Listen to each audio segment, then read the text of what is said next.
Welcome to the Fire and Earth podcast with your hosts, Jason Mefford and Kathy Gruber. Fire and Earth, giving you the keys to unlock your limitless potential. Welcome to another episode of the Fire and Earth podcast. I'm your co-host, Jason Mefford. And I am Kathy Gruber, and I am so thrilled to introduce another phenomenal guest. We have Mike Mandel here. I've known Mike for years. He is an amazing hypnotist, and he has probably forgotten more than I know about things. So we're thrilled to have him. We're going to talk about some really cool stuff today, so let's dive right in. Very happy to have Mike Mandel here. So Mike, why don't you tell us a little bit about who you are and your background, and why you're just so fabulous. Oh, very kind. Sure. Born in England many, many years ago. I'm closer to 70 than 60 now. And we moved to Canada when I was a boy, which is probably just as well. At home, I spoke like this all the time because we're from the north of England. And I was going to say, you lost the accent. Well, no, lose it at all. It's just there all the time. But I grew up in Toronto when I was Canadian at school, and I spoke like this when I was at home again. So it's weird. It's in the blood. So we moved to Toronto, and when I was about 12 years old, my father said any book I wanted I could have. He was trying to encourage me to read more. He was an engineer. Ex-British Army, and I went to a bookstore in Toronto, and I saw this used book, I think, in a bin. It was pretty cheap, it's like $2, and it was called The Key to Hypnotism by Walter Gibson, and I was like, oh, it's amazing. So I got this book, and I went out, read the contents, went out searching for someone to hypnotize, and there were two kids lived next door at McLean Animal Hospital. Above the hospital, their dad was a vet tech, and Max Gibbs and Wayne Gibbs, his elder brother. So I was 12, Wayne was maybe 10, Max was maybe 9. And I said, can I hypnotize you guys? They didn't know what I'm talking about. They said, yeah. So Max just thought it was a big joke. Wayne, I got him in trance, my first attempt. And I made his hand cataleptic, and he had glove anesthesia. And I stuck pins like literally through the tip of one of his fingers. And it was bleeding like crazy. And he was looking at it, didn't feel it. And his parents didn't find it nearly as interesting as I did. And I was banned from doing that stuff. But I found out I had a knack for it at an early age. And even walking home from high school when I was like 13, 14, there were a couple of friends who would walk home with me, and I'd get in a conversation, and I could make them angry with each other and step out of the frame, and they'd wind up wrestling on someone's lawn, pissed off with each other. And I realized now I was using embedded commands and Ericksonian patterns without having a clue what the hell they were. So the interesting thing is 10 years ago, I ran into Wayne Gibbs, and he's in his 50s, late 50s now, or was then. And we put it on Facebook. I said, here he is, patient zero. He said, what are you doing these days? I remember you used to hypnotize me, stick pins through my fingers. I said, funny you should say that. You stop putting pins through people's fingers though, right? But so I had a knack for hypnosis as a kid. As crazy as it sounds, I was sort of a hypnosis savant. I always found it ridiculously easy to get people into trance. And then started doing stage shows. And my first show was January 1975. Did about 5,000 shows, Canada, US, Britain, Australia, Caribbean. Loved it. 5 years ago, got sick of it. That was at the 40-year in the road mark. And I retired from the stage about a year and a half ago. And now I just do the teaching full time. I saw Tony Robbins, got interested in NLP. This is 1992. Got an NLP practitioner certificate, then master practitioner. Then went on under John Grinder to be an NLP trainer in NLP New Code. And I was doing hypnosis shows still back then, including the Ontario Police College, had me in over 100 times. And they loved it. And I hypnotized more police than any other demographic. I think I have the world's largest private army. We only need, we've already got guns, they just need the trigger word. Can we get on that? Because we can help. Absolutely. So the bottom line was, they started asking me to do forensic work for them. And I wound up teaching their advanced interviewing module. I started doing police lectures across Canada and then in Virginia and New York, and providing forensic hypnosis because I created a method that does not and cannot cause false memory syndrome. And that was sort of the start of all that. And then I connected with my best friend, Chris Thompson. He saw me teaching, and I used to work with NLP Canada. My mentor, Derek Balmer, passed away in 2000, and Chris took over the business, and he positioned Toronto as the hypnotic world epicenter. And when the world started showing up, 2 psychiatrists from Singapore, people from India and Africa and Britain and Australia, New Zealand, we were just amazed. And that's where we are now. We teach training 5-day intensives at the University of Toronto 3 times a year. I still do the forensic work occasionally when they ask me to. And we do all the hypnosis conferences and have an online hypnosis academy. Just have a blast with this field because it still fascinates me. Yeah. And you make it so fascinating. And I think this past year in Vegas is the first time I actually did one of your like 3-hour workshops. I had done some of the little snippets of stuff. Which one was that? Yeah. Did I do rapid inductions maybe? Because you yeah. actually did hypnotize me. It was beautiful. I have no recollection of that, Yana. I woke up with these pins in my fingers. It was the weirdest thing. Yeah, I don't know what happened. No, but it was incredible. And so I started taking some of your online courses, and I've already learned so much from you. You're my new go-to guy, because you just, like I said, you just have such a breadth of knowledge. But one of the things you do, and you've done a couple times, and you've started with, is this tapping thing that you do, which I find fascinating and really exciting. And Jason and I are into that sort of thing. So why don't you explain what that is, and then lead us through one of them? Yes, absolutely. It was an interesting discovery from an obscure book on using acupuncture meridians. I can't remember which one. And when Igor Ledohovsky did a 5-hour interview with me, and he asked me for a takeaway for his students, and I gave him this, and he freaking loved it. I do this for every single class we teach. We do this first. Now, what this does is it puts you in the zone in 30 to 40 seconds, and it brings a very powerful ego state, which we will discuss, into the executive. And so what you're going to do is you're going to tap on the back of your non-dominant hand. So if you're ambidextrous, you can use either. It doesn't matter which one you use. But between the ring finger and the baby finger, between the metacarpals, there's a channel about 2 fingertips wide, and the 2 fingers fit neatly into that channel. You'll know you got it. Now, you can do it tap like this, or you can do it flat. It doesn't matter, firmly and fairly quickly. And you say this as though you believe it, even if you don't. So we're going to do it together. You guys ready? Okay. Yep. Here we go. I am in the zone. I am in the zone. I am feeling awesome. I am feeling awesome. My brain is supercharged. My brain is supercharged. All my resources are online. All my resources are online. I feel fantastic. I feel fantastic. I am super smart. I am super smart. And I am the God Hypnos in human form. And I am the God Hypnos in human form. There you go. I feel that tingle. Yeah. I often add an awesome anchor at the end. Yeah. The tip of the ring finger. Awesome. Okay, so this is interesting for me, because this is the first time that I've heard it kind of from this angle. I've heard Jack Canfield talk about tapping before, right? Because I can't remember the name of the person that he was referring to, but he uses this sometimes in what he's doing. But even as we were just doing this here, and then we stopped and kind of did the arms out, I felt like an energy shift go through my body. Tingle go through your spine. You feel a tingle go through your body, right? Yeah. So very, very interesting, because now I'm seeing this kind of from a different perspective and everything too. I mean, this is something that people can use, like if you're feeling down, you're not feeling that great. Definitely. Right? This should be part of everybody's start tapping and doing that. We did that, 20 seconds, something like that? 30 seconds. 30 to 40 will do it. And this is how powerful this is. The thing about it, Jason, you'll like is if you use it regularly, so you can do it really fast. It's very strong. The power of this came to me in 2004.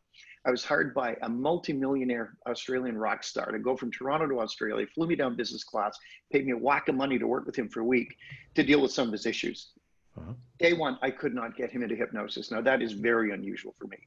Day 2, I was using NLP, timeline, everything, could not get anything to work with him. And this is what cracked his state open so I could get in. And this guy had lost his mojo, his confidence around women. And I got him tapping this, and I got him saying, I'm confident around women. And he's like, I'm confident around women, Mike. And I said, say it like you mean it. I'm confident around women. I said, say I'm a swinging dick. He goes, I'm a swinging dick. Like this. You see it install. He goes, I'm a swinging dick. Like this. All of a sudden he had that breakthrough. We went out for lunch. We went outside the building, and his secretary was there. She came up and said, how's the therapy going? He goes, I'm a swinging dick. She said, I don't know what you're doing, but he needs more of this. But it's such a powerful tool. It will bring your most congruent and powerful and assertive ego state to the executive. You're stating all of the positives as though you already have them. Yeah. I did this before a talk. I was really tired. What did I do, Jason? Something like 7 talks in 4 cities in 6 days. And by the end, I was so like, and so I sat there, and before I went on stage, I'm like, I am an amazing speaker. I connect with everybody in the audience. I have boundless energy, and and I used it. I got out there, I was like, yeah, I was a rock star. Fantastic. I love it. I love it when you apply this stuff. That's so cool.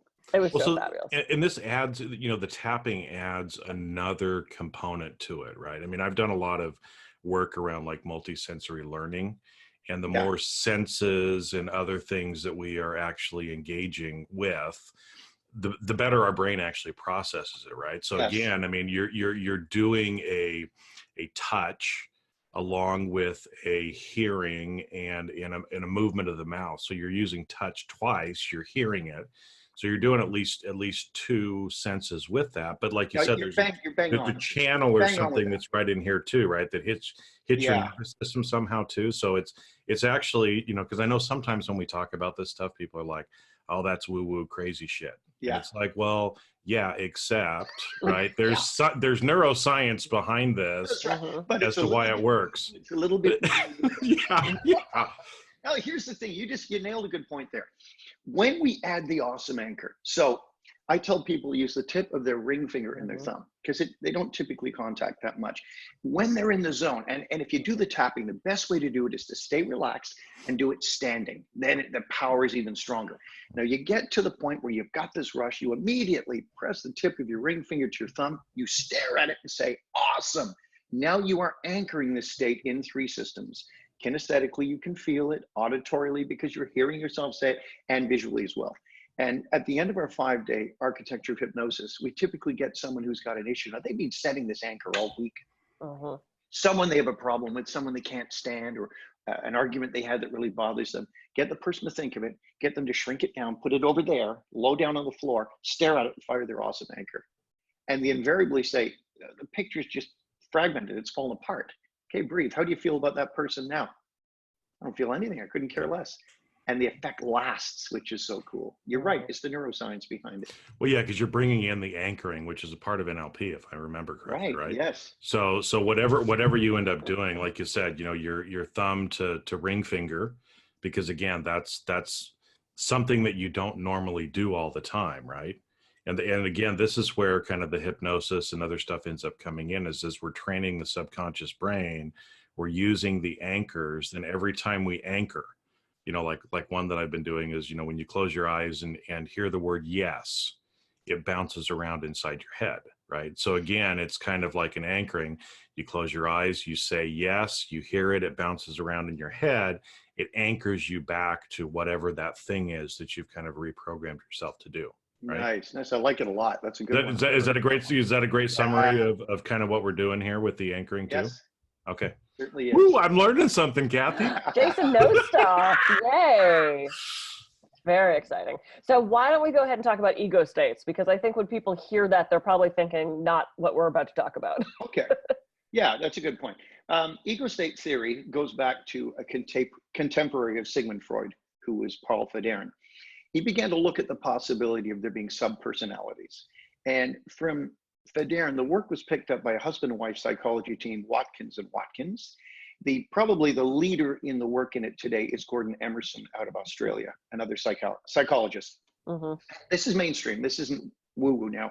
We now know that the average person has anywhere between 100, let's say 50 and 150 ego states. These are subpersonalities. And we have ego states for all sorts of different tasks. When we recognize that we have them, we begin to notice they talk differently than each other. They have different mannerisms and so on. When I am teaching jujitsu, I do not want the ego state present that plays with my Egyptian Mao cat. I don't want to be, oh, is it good? No, I want to be locked in my most aggressive, powerful state. Likewise, if I'm studying, I want an ego state that's going to learn the information quickly.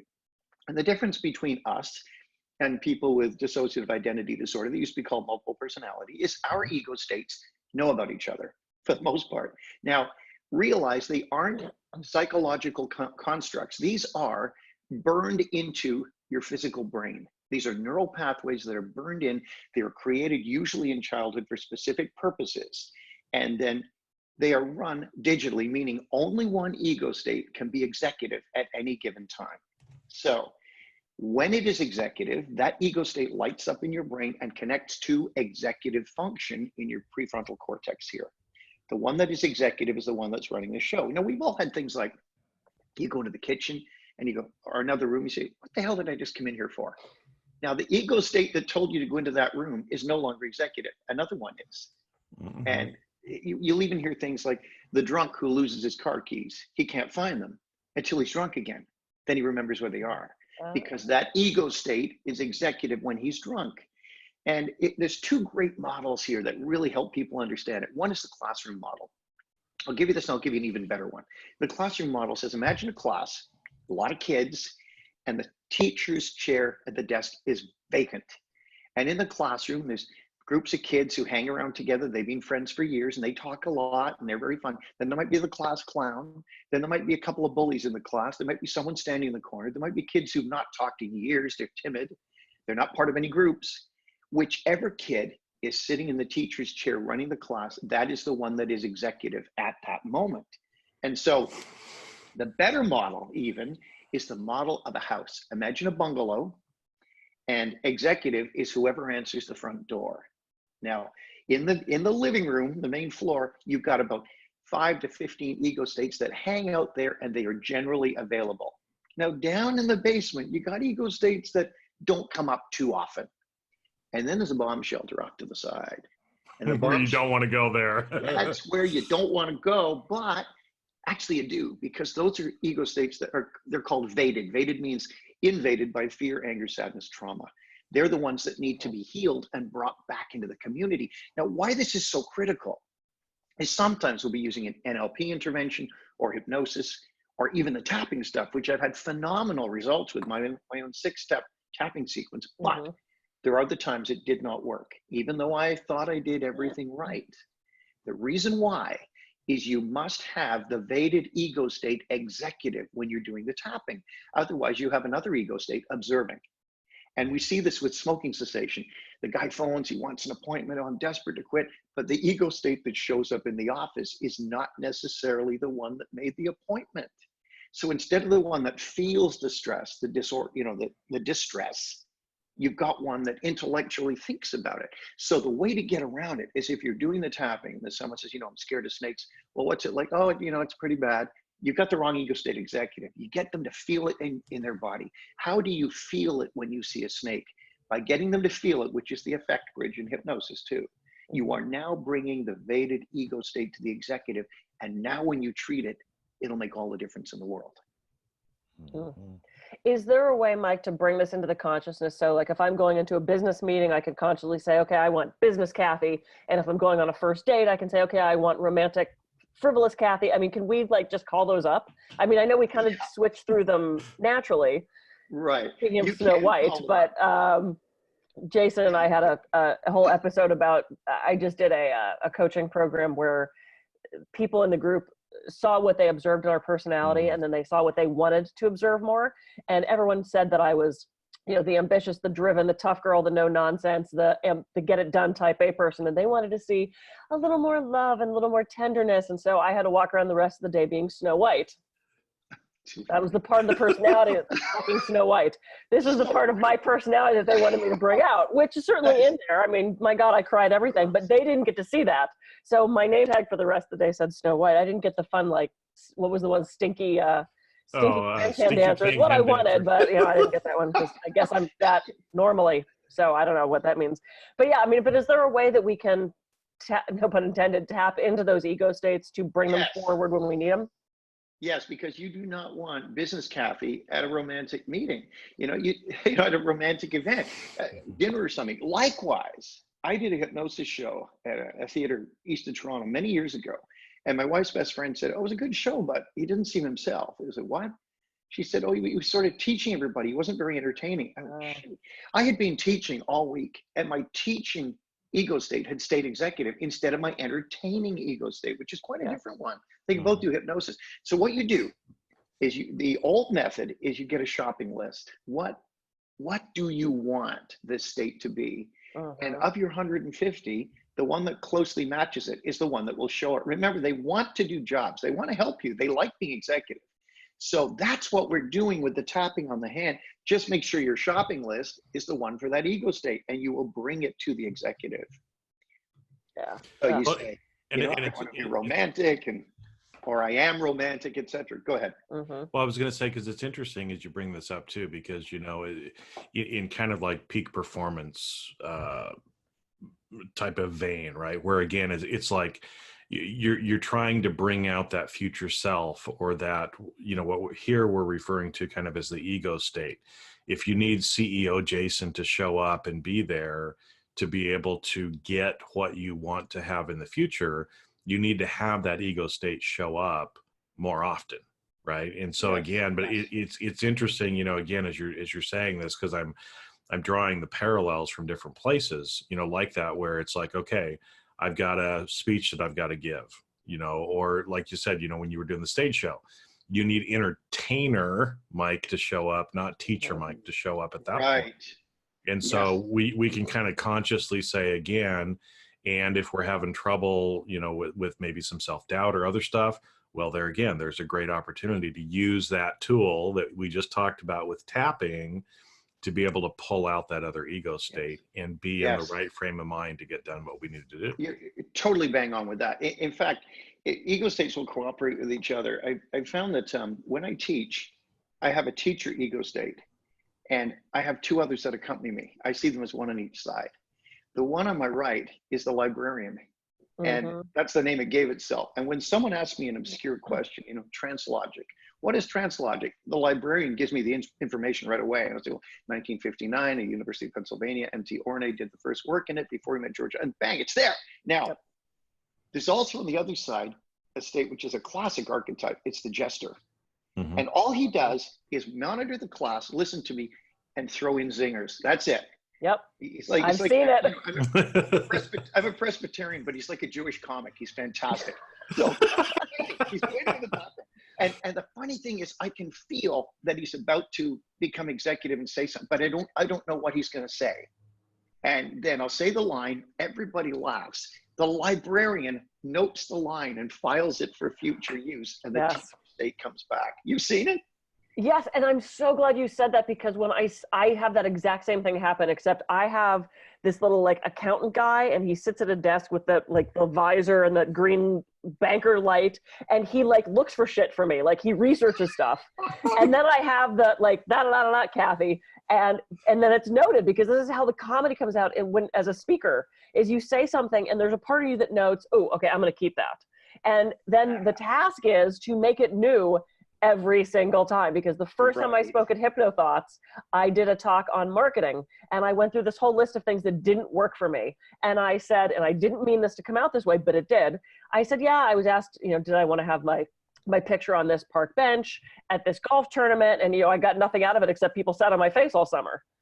Right. And everyone started laughing, and I went, oh shit, okay, note that. And there was a part of my brain that went, that one worked.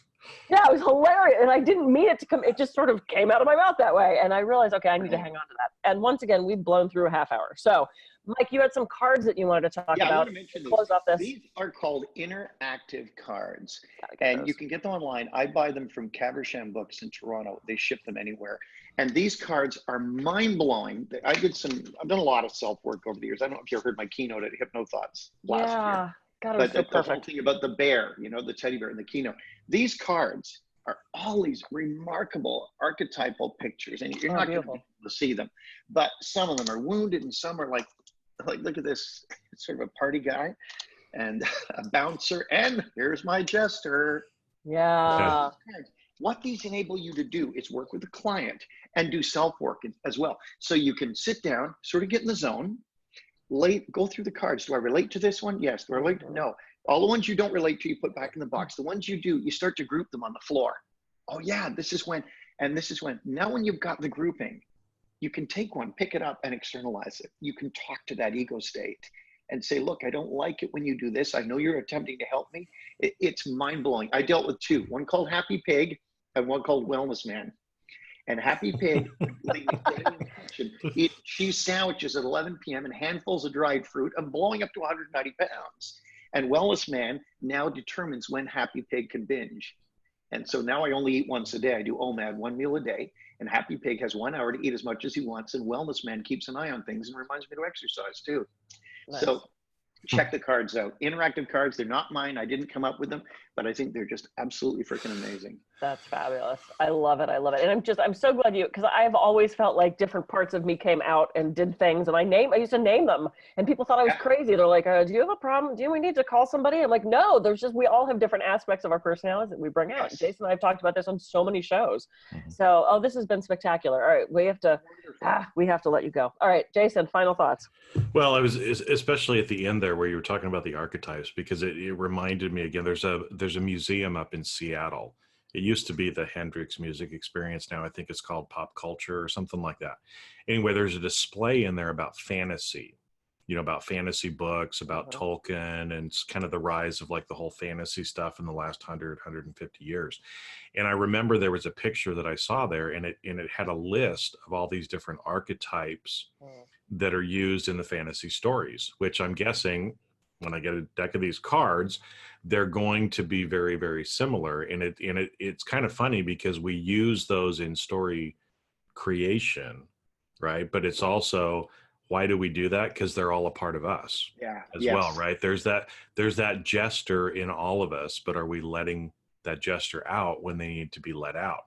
And we talk a lot about, unlocking potential. And like you said, if librarian Kathy shows up at the wrong time, then it just doesn't work, right? And the more that we can kind of tap into this, I'll use that one as a pun, right? Brilliant. Thanks, Kathy.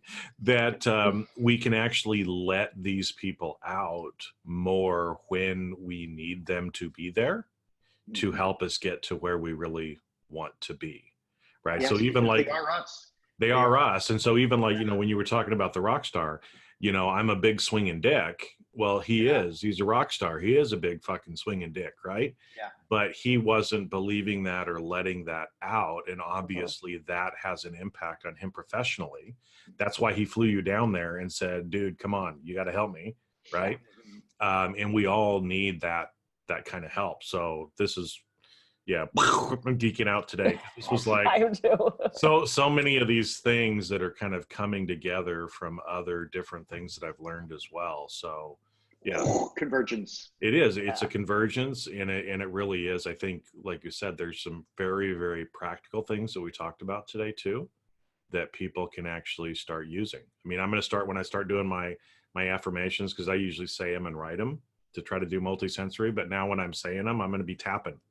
And you're going to be standing up. And I'm going to be standing up, and I'm going to go whew, at the end. And you're going to anchor it. And then I'm going to anchor it. With your awesome anchor. Awesome anchor. This has been so fabulous. So Mike, tell everybody how they can reach you if they want to look at some of your courses and some of your products and all that good stuff. Mike Mandel, hypnosis.com. And it's Mandel with 1 L. Mandel, MikeMandelHypnosis.com, or check out our Brain Software podcast on iTunes or the podcast player of your choice. We're up to episode 139. Woohoo! We're catching up to you. I know you are. And now I've got another one that I can add to my weekly repertoire. Oh, it's so good. It's so fun. Yeah. Anyway, all right, this has been another phenomenal show. I'm Kathy Groover. I can be reached at kathygroover.com. And I'm Jason Mefford. I can be reached at jasonmefford.com. And we'll see you on a future episode of the Fire and Earth podcast. Take care. See ya.